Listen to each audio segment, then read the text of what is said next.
বালিঝড় serial নিয়ে টলিপাড়ায় তুমুল চর্চা। তাহলে কি হিট জুটির রসায়ন কাজে লাগলো না, নাকি গল্পই দাগ কাটতে ব্যর্থ হলো? সেই প্রশ্নের উত্তর খুঁজে বেড়াচ্ছেন নির্মাতারা। কিন্তু কেন, তাই ভাবছেন নিশ্চয়ই। আসলে দিন কয়েক যাবৎ সোশ্যাল মিডিয়ায় কানা ঘোষা শোনা যাচ্ছে যে বালিঝড় নাকি শেষ হবার পথে। এমনকি রামপ্রসাদের আগমনে সেই জল্পনা উঠেছিল তুঙ্গে। যদিও পরে দেখা গিয়েছে যে বালিঝড় বন্ধ করে নয়, তাদের টাইমেই সম্প্রচারিত হবে রামপ্রসাদ। তাহলে বালিঝড় কখন দেখা যাবে, তাই ভাবছেন নিশ্চয়ই।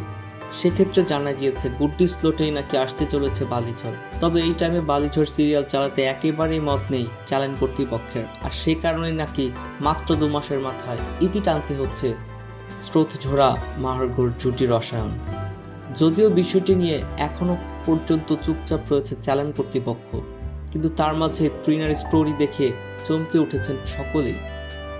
অভিনেত্রী নিজের ইনস্টাগ্রামের স্টোরিতে পরপর 2টি পোস্ট শেয়ার করেছেন, যার একটিতে লেখা রয়েছে মন্ত্রীর মেয়ে থেকে ধীরে ধীরে আসল ঝর্ণার জলের মতো হয়ে ওঠা, ঝোড়ার মাহার্গর প্রতি একটু একটু মুগ্ধ হওয়া, মায়ায় পড়া, স্রোতের জন্য ঝোড়ার পিছু টান, মাহার্গর ঝোড়ার রসায়ন জাস্ট তৈরি হওয়া, মাহার্গর প্রতি কমলিকার কনসার্ন দেখে ঝোড়া রেগে যাওয়া, ঝোড়া ও শ্বশুরমশাইয়ের বন্ডিং, সমুদ্র সেনের অতীত পর্দাফাশ, স্রোতের ভবিষ্যৎ জীবন, ঝোড়ার রাজনীতিতে পা ইত্যাদি সব হেরে গেল রেটিং এর কাছে।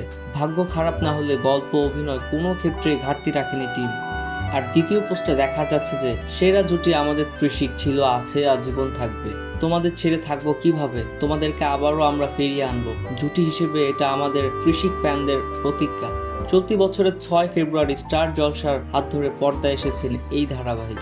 কাস্টিংও ছিল চমক, কিন্তু টিআরপি তালিকায় একেবারে প্রভাব ফেলতে পারেনি এই ধারাবাহিক। 2 বছরের পুরনো মেগা মিঠাইকে টেক্কা দেওয়া তো দূরের কথা, মিঠাইয়ের ধারের কাছেও ঘেঁষতে পারেনি এই সিরিয়াল।